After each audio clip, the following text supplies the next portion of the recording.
Hello everyone, welcome again to psycho. आज की class में हम फार्मेसिस्ट के सिलेबस में microscopy, sterilization, different staining technique, biochemical test के बारे में डिस्कस करेंगे। तो सबसे पहले हम डिस्कस करेंगे आज के फर्स्ट टॉपिक के साथ, दैट इज माइक्रोस्कोपी या फिर माइक्रोस्कोप। अब अगर हम माइक्रोस्कोप की बात करें तो माइक्रोस्कोप को जानने से पहले हमें पता होना चाहिए कि हमारा जो एनवायरनमेंट है उसमें बहुत सारे बैक्टीरिया, वायरस प्रेजेंट होते हैं जिनको हम अपनी आंखों से देख नहीं सकते, विजुलाइज नहीं कर सकते।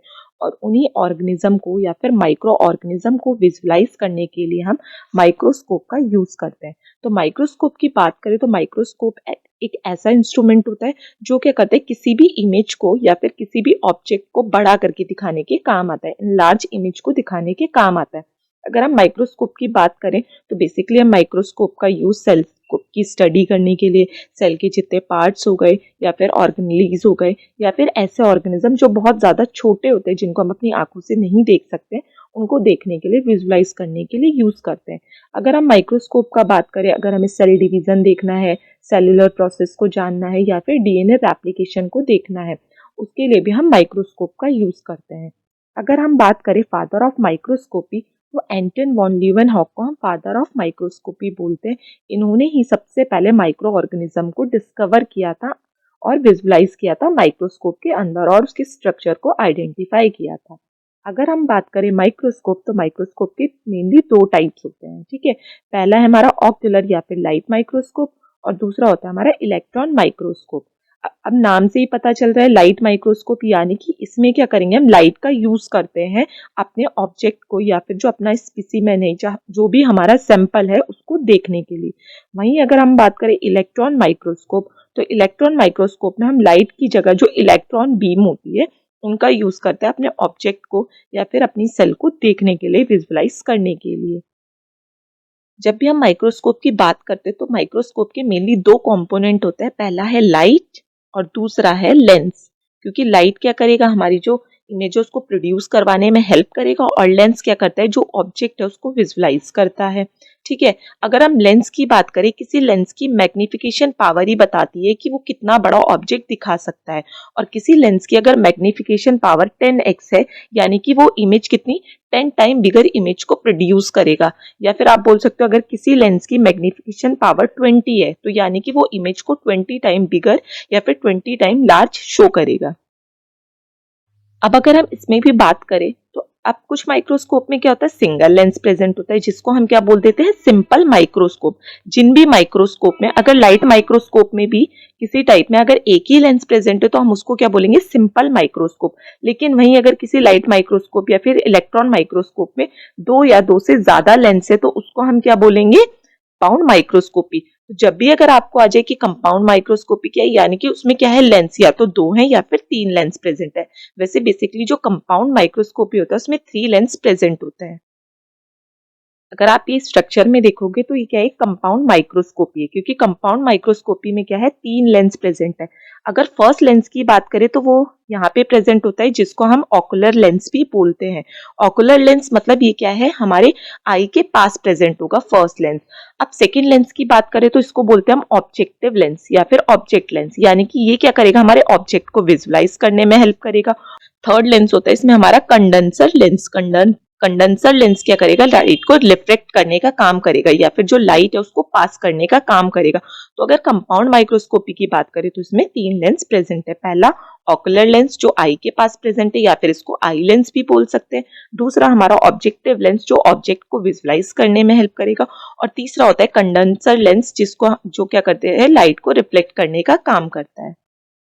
अब अगर हम बात करें कि जो हमारी कंपाउंड माइक्रोस्कोपी होती है उसकी मैग्निफिकेशन पावर कितनी होती है, फॉर एग्जांपल के लिए हम ले लेते हैं कि अगर किसी कंपाउंड माइक्रोस्कोप के आई लेंस की कंडेंसर पावर या फिर मैग्निफिकेशन 2x है, ठीक है, और ऑब्जेक्ट की जो ऑब्जेक्टिव लेंस है उसकी मैग्निफिकेशन पावर 10x है, तो हम इसका टोटल मैग्निफिकेशन निकालने के लिए हम क्या करेंगे, इन दोनों लेंस की जो मैग्निफिकेशन है उसको इनटू कर देंगे। यानी कि अगर हम बात करें तो इसकी जो टोटल मैग्निफिकेशन पावर आ जाएगी वो कितनी आ जाएगी, 10 इंटू 20 कर देंगे 20x, यानी कि इस लेंस की जो मैग्निफिकेशन पावर है वो कितनी होगी, 20x होगी। तो ये तो हमने एग्जाम्पल के लिए बोला है, लेकिन वैसे जो कंपाउंड माइक्रोस्कोप होता है उसकी जो टोटल मैग्निफिकेशन पावर होती है या उसके लेंस की मैग्निफिकेशन 4x, 10x और 40x होती है। तो हम क्या कर सकते हैं, इन सबको इंटू कर सकते हैं और टोटल मैग्निफिकेशन पावर को आइडेंटिफाई कर सकते हैं। नेक्स्ट हम बात करेंगे स्टेरिलाइजेशन के बारे में। अगर हम बात करें स्टेरिलाइजेशन होता क्या है, तो स्टेरिलाइजेशन का मतलब क्या है, टू स्टेरिलाई, यानी स्टेरिलाई मतलब कि हमें क्या करना है, जो भी हमारा इंस्ट्रूमेंट है या फिर जो भी हमारा ऑब्जेक्ट है उसको फ्री फ्रॉम माइक्रो ऑर्गेनिज्म या फिर पैथोजन से हमें फ्री करना है। अब अगर हम बात करें स्टेरिलाइजेशन, तो स्टेरिलाइजेशन क्या होता है, एब्सोल्यूट होता है, यानी कि ये क्या करेगा, 100% माइक्रो ऑर्गेनिज्म से, फ्री फ्रॉम माइक्रो ऑर्गेनिज्म से करेगा। यानी कि जितने भी इंस्ट्रूमेंट होंगे या फिर जो भी हमारा ऑब्जेक्ट होगा वो 100% माइक्रो ऑर्गेनिज्म से फ्री हो जाएगा, उसमें कोई भी इन्फेक्शन, पैथोजन या फिर उसके स्पोर्स प्रेजेंट नहीं होंगे। लेकिन अगर हम वही बात करें डिसइंफेक्टेंट की, तो डिसइंफेक्टेंट में क्या होगा, जो माइक्रो ऑर्गेनिज्म है वो काफी हद तक कम हो जाएंगे लेकिन कंप्लीटली किल नहीं होंगे। तो इसलिए हम स्टेरिलाइजेशन का यूज करते हैं हमारी जो मेडिकल या फिर कोई सर्जिकल इंस्ट्रूमेंट्स हो गए, मेनली जो हॉस्पिटल्स होते हैं वहां पे हम स्टेरिलाइजेशन यूज करते हैं। या फिर आपने सुना होगा पास्चराइजेशन, मिल्क का हम पास्चराइजेशन करते हैं, वो भी क्या है कि स्टेरिलाइजेशन का ही मेथड है। हम उसमें क्या करते हैं, जितने भी हमारे डेयरी प्रोडक्ट हो गए उनको फ्री फ्रॉम माइक्रो ऑर्गेनिज्म या फिर पैथोजन से फ्री कर देते हैं। इसलिए हम क्या करते हैं, स्टेरिलाइजेशन का यूज करते हैं। तो यानी कि स्टेरिलाइजेशन क्या करेगा, जितने भी माइक्रो ऑर्गेनिज्म है उनको डिस्ट्रॉय कर देगा और जो भी हमारी सरफेस होगी, जो भी हमारा ऑब्जेक्ट इंस्ट्रूमेंट होगा उसको माइक्रो ऑर्गेनिज्म से कंप्लीटली फ्री कर देगा। अब अगर हम बात करें मेथड ऑफ स्टेरिलाइजेशन, तो मेनली हमारा जो स्टेरिलाइजेशन होते हैं उसके दो मेथड होते हैं, पहला है फिजिकल और दूसरा है केमिकल मेथड। अगर हम फिजिकल मेथड की भी बात करें तो इसमें भी हमारी फर्दर क्लासिफिकेशन आ जाती है, जैसे सनलाइट हो गया, हीट हो गया, वाइब्रेशन, रेडिएशन और फिल्ट्रेशन। और वहीं अगर केमिकल की बात करें तो केमिकल नाम से पता चल रहा है कि हम क्या करेंगे, कुछ केमिकल का यूज करेंगे अपने ऑब्जेक्ट, इंस्ट्रूमेंट उनको माइक्रो ऑर्गेनिज्म से फ्री करने के लिए। तो सबसे पहले हम डिस्कस करेंगे फिजिकल मेथड ऑफ स्टेरिलाइजेशन। तो अगर हम बात करें फिजिकल मेथड ऑफ स्टेरिलाइजेशन, तो इसमें पहला आ जाता है सनलाइट, दूसरा हीट, थर्ड हमारा vibration, fourth one is radiation and fifth one is filtration. अब सबसे पहले हम बात करते हैं सनलाइट की। तो सनलाइट क्या है, एक हमारा ट्रेडिशनल मेथड भी है। हम क्या करते हैं, सन के डायरेक्ट कांटेक्ट में किसी भी ऑब्जेक्ट को रख देते हैं और वो क्या हो जाते हैं, वो जो भी हमारा ऑब्जेक्ट होगा वो क्या होता है, ड्राई हो जाता है। तो सनलाइट में क्या होता है, यूवी रेज होती है। तो यूवी रेज भी क्या करते हैं, थोड़ा सा डिसइंफेक्शन का काम करती है। तो ये क्या करता है, जितना भी H2 होगा, ठीक है, यानी कि जो भी मॉइस्चर होगा उस ऑब्जेक्ट में या फिर कोई इंस्ट्रूमेंट है या कोई ऑब्जेक्ट है उसमें से मॉइस्चर को हटा देती है। क्योंकि हमें पता है कोई भी बैक्टीरिया होता है वो क्या करता है, जहाँ पे भी मॉइस्चर प्रेजेंट होगा वहां पे ज्यादा ग्रोथ करता है, वहां से उसको न्यूट्रिशन मिलेगा। तो हमने क्या किया, सनलाइट के थ्रू उस ऑब्जेक्ट को सुखा दिया, वहां से मॉइस्चर खत्म हो गया। अब जो भी बैक्टीरिया अंदर पहले से प्रेजेंट होगा उसको न्यूट्रिशन नहीं मिलेगा क्योंकि वहां पे मॉइस्चर नहीं है, तो वो अपने आप किल हो जाएंगे। और बाहर से जो भी बैक्टीरिया आएंगे तो अब वहां पे कोई मॉइस्चर तो है नहीं, न्यूट्रिशन है नहीं, तो वो भी वहां पे ग्रो नहीं कर पाएंगे। तो ये भी क्या, एक स्टेरिलाइजेशन या फिर डिसइंफेक्शन का एक मेथड है। नेक्स्ट हम बात करेंगे हीट। तो हीट में भी हमारे दो टाइप आ जाते हैं, पहला है ड्राई हीट और दूसरा है मॉइस्ट हीट। तो अगर हम बात करें हीट में, तो ड्राई हीट नाम से पता चल रहा है, यानी कि हम किसी भी चीज को ड्राई करने का काम कर रहे हैं। जो मॉइस्ट हीट वाला हमारा स्टेरिलाइजेशन का मेथड हो गया, उसमें हम या तो H2O या फिर H2O के कुछ पार्टिकल का यूज करते हैं डिसइंफेक्शन के लिए। अब H2O का यूज हम इसलिए कर रहे हैं, जब हम क्या करते हैं, किसी भी ऑब्जेक्ट या इंस्ट्रूमेंट को मॉइस्ट हीट में, वो भी टेम्परेचर, इसमें क्या करते हैं, हम हाई टेम्परेचर देते हैं किसी भी इंस्ट्रूमेंट को, ऑब्जेक्ट को। अब इससे क्या होगा, जो प्रोटीन होगा उसका कोगुलेशन हो जाएगा। अब जब प्रोटीन का कोगुलेशन होगा तो जो बैक्टीरिया, वायरस होंगे वो उस प्रोटीन को यूज नहीं कर पाएंगे, उससे न्यूट्रिशन प्राप्त नहीं कर पाएंगे, और जिससे क्या होगा, वो जो माइक्रो ऑर्गेनिज्म होंगे वो किल हो जाएंगे। तो हम मॉइस्ट हीट का भी यूज करते हैं एज अ स्टेरिलाइजेशन के लिए। अब सबसे पहले हम ड्राई हीट के मेथड को डिस्कस करते हैं, जिसमें हमारा red heat, flaming, incinerator, hot air oven और इंफ्रारेड जैसे मेथड आ जाते हैं। अब अगर हम बात करें रेड हीट की, तो रेड हीट इसमें हम क्या करते हैं, कोई भी ऑब्जेक्ट है हमारे या फिर इंस्ट्रूमेंट है उसको डायरेक्ट हीट के कांटेक्ट में लाते हैं जब तक कि वो रेड ना हो जाए। हमने देखा ना, जब भी हम किसी ऑब्जेक्ट को हीट में रखते हैं तो वो रेड हो जाती है, तो हमें जब तक रखना है जब तक वो रेड ना हो जाए, और जब वो रेड हो जाते हैं तो फ्री फ्रॉम माइक्रो ऑर्गेनिज्म हो जाएगी, और ये भी क्या एक ड्राई हीट का मेथड है। ठीक है, नेक्स्ट हम बात करते हैं फ्लेमिंग की। अब फ्लेमिंग में क्या करते हैं, इसमें भी हम क्या करते हैं, जो भी ऑब्जेक्ट है उसको हीट के कांटेक्ट में रखते हैं, लेकिन हम इसमें क्या करते हैं, डायरेक्ट हीट में ही नहीं रखेंगे। फॉर एग्जाम्पल के लिए ये हमारी कोई ऑब्जेक्ट है और हम क्या करते हैं, इसके चारों तरफ एक बाउंड्री क्रिएट कर देते हैं स्प्लिट लैम्प की या फिर फायर की। ठीक है, अब क्या होगा, ये एक बाउंड्री क्रिएट कर देगा तो बाहर से जो भी माइक्रो ऑर्गेनिज्म आने होंगे वो अंदर एंट्री नहीं कर पाएगा, क्योंकि इसने क्या किया, एक बैरियर का काम कर दिया, और साथ में ये क्या कर रहा है, इसको हीट भी प्रोवाइड कर रहा है, यानी कि इसकी सरफेस को क्या कर रहा है, या फिर जो भी ऑब्जेक्ट है उसको स्टाइल भी कर रहा है। तो ये हमारा मेथड हो जाता है फ्लेमिंग का। नेक्स्ट हम बात करते हैं इंसिनरेशन। इंसिनरेशन में हम क्या करते हैं, किसी भी ऑब्जेक्ट को ऐश में कन्वर्ट कर देते हैं, जला देते हैं, बिल्कुल ऐश में कन्वर्ट कर देते हैं। इंसिनरेटर हमारे मेनली एक मशीन होते हैं। ठीक है, ये क्या करते हैं, कोई भी ऑब्जेक्ट होगा उसको ऐश में कन्वर्ट कर देता है, राख की तरह बना देता है, और उसके बाद हम उसको किसी ना किसी और चीज में यूज कर लेते हैं। नेक्स्ट आता है हमारा hot air oven. Hot air oven क्या होता है, ड्राई हीट का सबसे ज्यादा इंपॉर्टेंट मेथड है। इसमें हम क्या करते हैं, एक हमारा हॉट एयर अवन टाइप का एक स्ट्रक्चर होता है जिसमें हम अपने इंस्ट्रूमेंट को प्लेस करते हैं और उनको हीट प्रोवाइड करते हैं, जिससे वो इंस्ट्रूमेंट स्टाइल हो जाता है। नेक्स्ट आता है इंफ्रारेड। अब इंफ्रारेड में क्या होता है, हम जो हमारी इंफ्रारेड वेव्स होती है इनका यूज करते हैं हम स्टेरिलाइजेशन के लिए। तो अब वन बाय वन हम इनको डिटेल में डिस्कस करेंगे। तो हम ड्राई हीट की बात कर रहे थे, फिजिकल मेथड में ड्राई हीट, तो जिसमें हमने red heat, flaming, hot air oven के बारे में पढ़ा। तो सबसे ज्यादा हमने बोला कि जो हॉट एयर अवन है वो सबसे ज्यादा इंपॉर्टेंट मेथड है ड्राई हीट का या फिर फिजिकल मेथड ऑफ स्टेरिलाइजेशन का।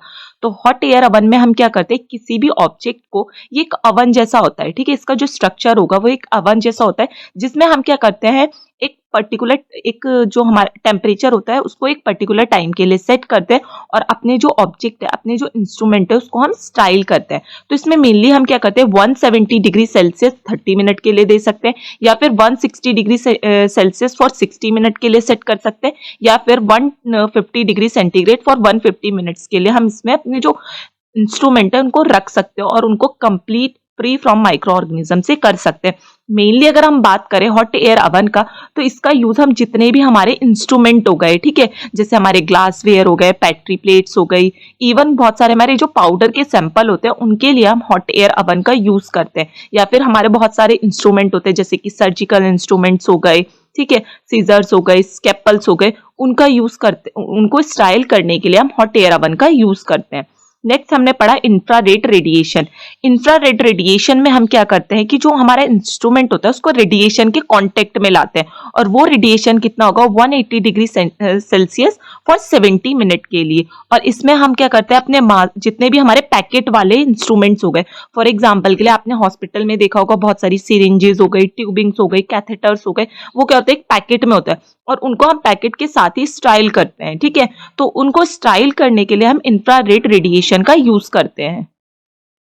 अब अगर हम फ्लेमिंग की बात करें तो हमने पहले ही डिस्कस किया था, फ्लेमिंग में भी हम क्या करते हैं, ये भी हमारा ड्राई स्टेरिलाइजेशन का मेथड है। ठीक है, इसमें भी हम क्या करते हैं, अपने ऑब्जेक्ट को माइक्रो ऑर्गेनिज्म से फ्री करने के लिए एक बाउंड्री क्रिएट कर देते हैं अपनी फ्लेम की, या फिर हम क्या करते हैं, जो ऑब्जेक्ट है उसके चारों तरफ एक बाउंड्री क्रिएट कर देते हैं। और हम इसमें क्या करते हैं, जब भी हम फ्लेमिंग का मेथड यूज करते हैं तो हम क्या करते हैं, जो भी हमारा इंस्ट्रूमेंट होगा उसको अल्कोहल या फिर स्पिरिट में डिप कर देते हैं।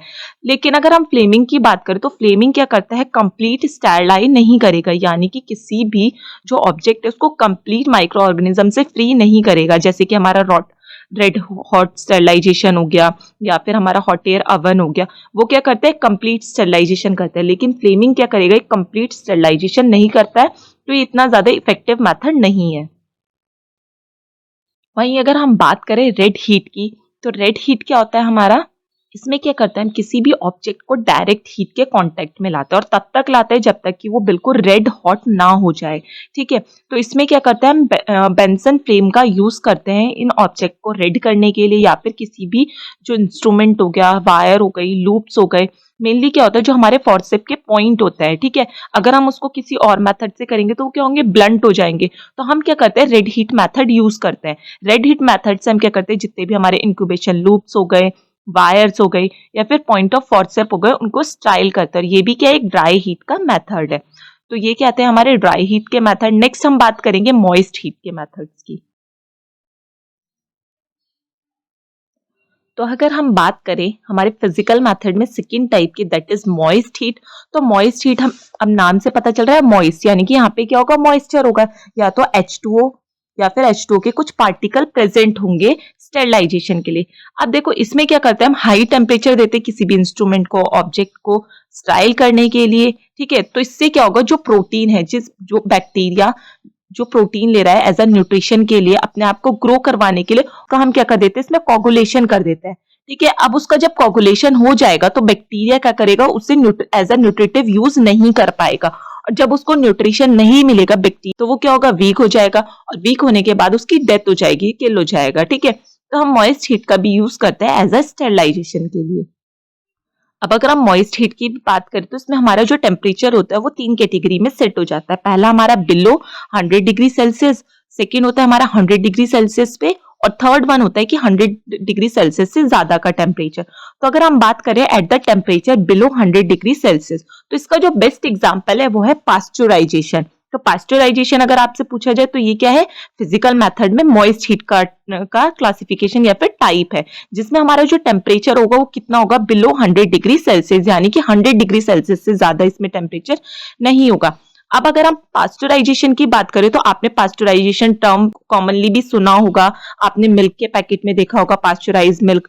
तो ये मेनली हम यूज करते हैं जो हमारी फैक्ट्रीज हो गई या फिर मिल्क डेयरी या फूड इंडस्ट्रीज हो गई, वो इसका यूज करते हैं अपने जो डेयरी प्रोडक्ट है या फिर फूड है उनको माइक्रो ऑर्गेनिज्म से फ्री करने के लिए। तो इसको हम क्या बोलते हैं, पास्चुराइजेशन।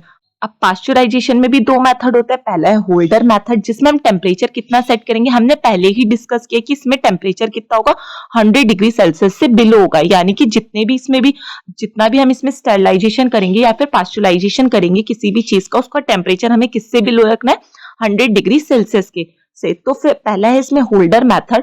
तो होल्डर मेथड में क्या करते हैं हम, 63 डिग्री सेल्सियस टेम्परेचर सेट करते हैं 30 मिनट के लिए। और दूसरा है फ्लैश मेथड। फ्लैश मेथड में हम क्या करेंगे, 72 डिग्री सेल्सियस 15 मिनट के लिए टेम्परेचर सेट करेंगे। और उसके बाद क्या करते हैं हम, इन जो भी हमने फूड हो गया या फिर कोई भी डेयरी प्रोडक्ट हो गया, उनको हमने क्या किया था, हीट किया था, उसके बाद हम क्विक उसको कूल कर देते हैं 30 डिग्री सेल्सियस पे। अब अगर हम बात करें इस मेथड का, हम यूज करते हैं मिल्क बॉर्न पैथोजन के लिए। अब मिल्क बॉर्न पैथोजन कौन सा हो गया, जैसे कि साल्मोनेला टाइफी हो गया, साल्मोनेला माइकोबैक्टीरियम हो गया, स्टेप्टोकोकाई, स्टेफाइलोकोकाई, ब्रुसेला हो गया। ये सारे क्या है, ऐसे बैक्टीरिया है जो क्या है, पास्चुराइजेशन करने से किल हो जाते हैं। तो हम पास्चुराइजेशन का यूज करते हैं मिल्क या डेयरी प्रोडक्ट को स्टेरलाइज करने के लिए, पास्चुराइज करने के लिए। नेक्स्ट है हमारा टेम्परेचर एट 100 डिग्री सेल्सियस, यानी कि जब हम बात करेंगे टेम्परेचर कितना होना चाहिए हमारा, 100 डिग्री सेल्सियस, ना तो 100 डिग्री सेल्सियस से कम होगा और ना ही 100 डिग्री सेल्सियस से ज्यादा होगा, जिसमें हमारे मेनली बॉइलिंग मेथड आ जाता है और टिंडलाइजेशन। बॉइलिंग मेथड आपने कॉमनली हम घर में भी यूज करते हैं वाटर को बॉईल करने के लिए या फिर किसी भी चीज को बॉईल करने के लिए। तो बॉइलिंग मेथड में हमने क्या करना है, 100 डिग्री सेल्सियस पे टेम्परेचर को सेट करना है और किसी भी चीज को या वाटर को बॉईल कर देना है। अब जब हम इसको बॉईल करेंगे तो मोस्ट वेजिटेटिव जो बैक्टीरिया वायरस होंगे वो किल हो जाएंगे इमीडिएटली। तो हम बॉइलिंग मेथड भी यूज कर सकते हैं। नेक्स्ट है टिंडलाइजेशन।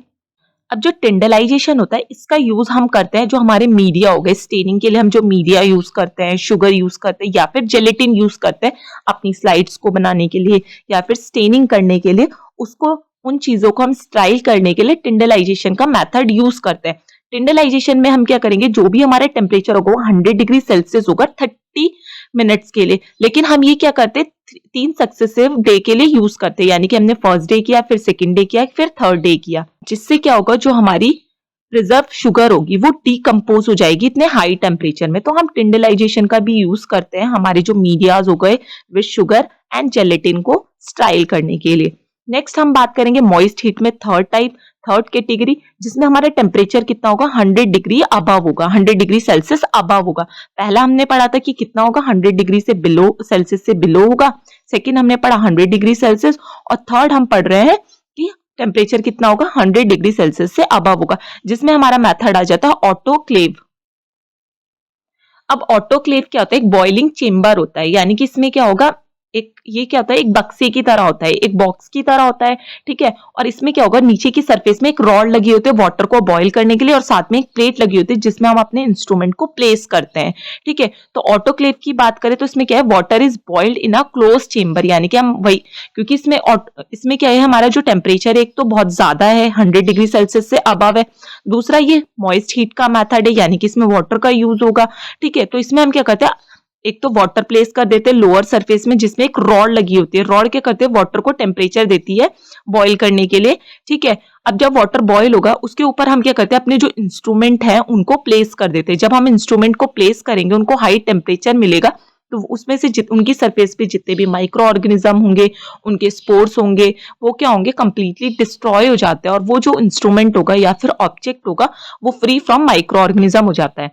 अभी अगर हम बात करें ऑटोक्लेव के प्रेशर की, तो इसका जो प्रेशर होता है वो 15 LBS होता है, ठीक है। और अगर हम टेम्परेचर की बात करें, टेम्परेचर हमारा इसमें 121 डिग्री सेल्सियस होगा, या इससे ज्यादा भी हम इसको रख सकते हैं। वो हमारा डिपेंड करता है कि जो इंस्ट्रूमेंट है वो कौन सी कैटेगरी की है, कैसे इंस्ट्रूमेंट हम स्टाइल करने जा रहे हैं। तो ये क्या था हमारा ऑटोक्लेव। तो अभी हमने ड्राई हीट और मॉइस्ट हीट के मेथड के बारे में डिस्कस किया। नेक्स्ट हमारा फिजिकल मेथड का ही नेक्स्ट टाइप है, दैट इज रेडिएशन मेथड।